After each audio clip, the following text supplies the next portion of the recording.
Hai semuanya. Berjumpa lagi bareng Mimin Ara di sini. Ara ucapin terima kasih banyak ya atas support dan kesetiaannya sampai sejauh ini. Dan Ara tidak akan bosan-bosan minum pil tingkat dewa agar kembali kerja membawakan episode-episode berikutnya dari BTTH Keabadian Kaisar. Pokoknya jangan bosan-bosan untuk mengikuti kelanjutannya. Kalau tidak, Ara akan membuat kalian tidak bisa tertawa atau menangis. Let's go. Mari kita masuk ke ilusi seni radionya. Hello Bes, Ara lanjutin cerita BTTH Keabadian Dewa ya.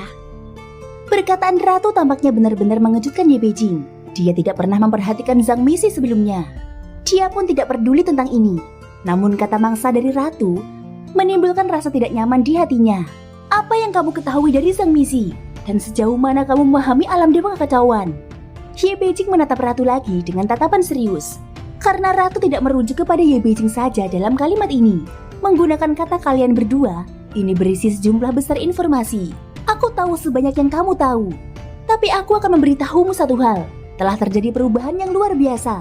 Sang Ratu berkata dengan tenang. Dia sengaja memberitahu Ye Beijing ketidaknyamanan ini. Mata Ye Beijing melebar setelah mendengar peringatan yang tidak jelas ini. Tidak tahu bagaimana cara mengungkapkannya. Dia bahkan ingin bertanya, apakah Sang Ratu juga merupakan anggota dari alam dewa kekacauan? Kalau tidak, bagaimana dia bisa mengetahui hal-hal sakral seperti itu? Tetapi jawabannya tidak lagi penting. Ini karena Ratu sudah tahu banyak hal mengenai alam dewa kekacauan. Bahkan dari kata-kata Ratu telah menunjukkan bahwa dia lebih mengenal alam dewa kekacauan daripada dirinya sendiri. Jika ini benar, maka kemungkinan besar level Sang Ratu di alam dewa kekacauan akan lebih tinggi. Meskipun Ye Beijing tidak tahu banyak tentang alam dewa kekacauan, tapi dia mengerti jelas. Tidak semua orang bisa memasuki alam dewa kekacauan. Orang-orang yang ditemuinya semuanya adalah yang terkuat. Tanpa kecuali, mereka semua memiliki pengaruh besar di dunianya masing-masing. Dan memiliki kemampuan untuk mengubah dunia. Hanya pada saat inilah dia mengerti bahwa wanita yang tampak lemah di depannya sangat mengerikan. Kebijaksanaan dan kebenaran yang keluar dari mulut Sang Ratu sudah membuktikan segalanya. Bahkan Ye Beijing adalah salah satu dari banyak orang yang merasakan tekanan mental darinya. Jadi apa tujuanmu yang sebenarnya? Kamu tidak mungkin mengatakan banyak hal tanpa alasan bukan? Ucap Ye Beijing. Karena Ratu mengatakan hal ini, dia secara akurat menggambarkan apa yang dia lihat dari divisi pengendali kehidupan. Bukannya dia ingin menunjukkan seberapa banyak pengetahuannya tentang Zhang Misi, tapi menggunakan ini untuk mengejutkan Ye Beijing. Aku sudah mengatakannya di awal, jika dia tidak mau, kamu tidak bisa memaksanya. Jangan sakiti dia. Sang Ratu berkata dengan dingin. Ye Beijing tersenyum ketika mendengar ini.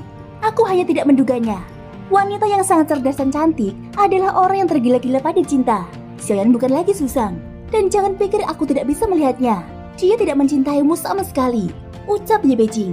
Dia merasa bahwa dia telah memahami titik sakit Sang Ratu. Namun Sang Ratu tidak peduli. Perasaan terkadang tidak perlu seperti itu. Bagiku mencintainya sudah cukup.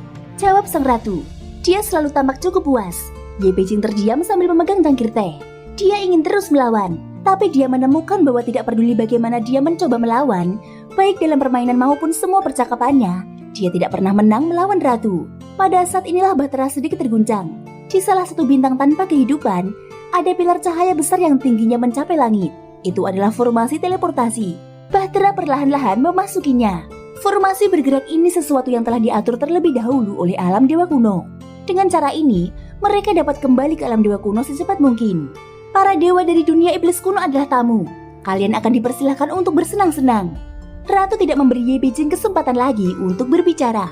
Sosoknya bergerak dan meninggalkan Ye Beijing sendirian di dek Bahtera. Ekspresinya agak rumit saat ini karena dia belum pernah memperhatikan Zhang Misi sebelumnya. Namun di bawah bimbingan Ratu, dia teringat topeng dengan 3 mata itu. Dia pikir Zhang Misi adalah keberadaan yang samar-samar, atau seperti yang dikatakan Hua Chan, bahwa Zhang Misi ini seperti boneka tali. Namun kini tampaknya keberadaannya lebih seperti wajah berbeda dari dunia. Dia juga menjadi mangsa dari Zhang Misi ini. Apa yang kulihat sebelumnya adalah topeng bermata 3. Itu saja. Siapa peduli rencana apa yang dia punya? Itu bukan urusanku. Mari kita pikirkan cara mengalahkan Xiaoyan. Ye Beijing baru saja bereaksi. Mengapa dia harus terlibat dengan Zhang Misi? Itu tidak ada hubungannya dengan dia.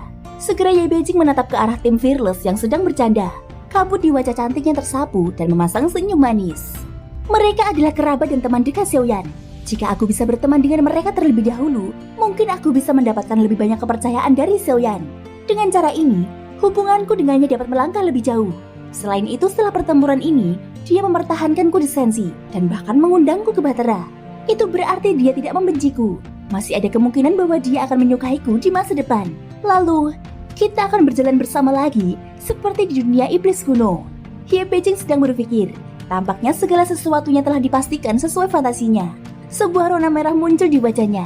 Kemudian Ye Beijing sama seperti sebelumnya, bergabung ke dalam tim Fearless sebanyak mungkin. Ada ledakan tawa.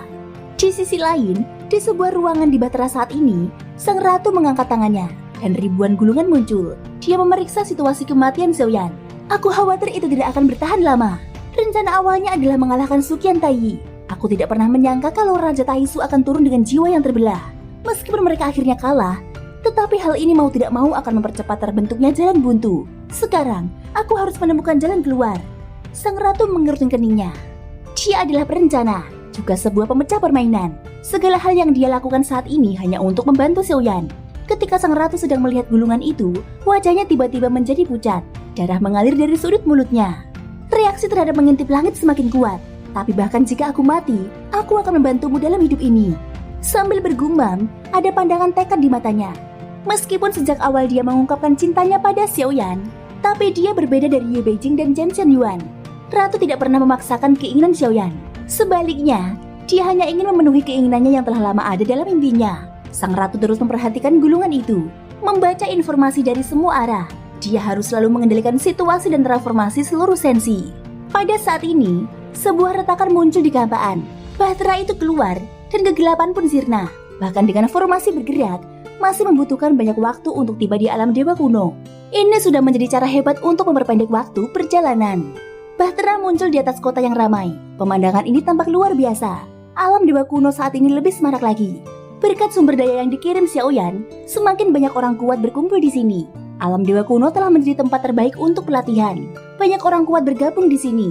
Dengan sumber daya yang luar biasa, mereka yang memiliki bakat luar biasa akan berkembang dengan cepat.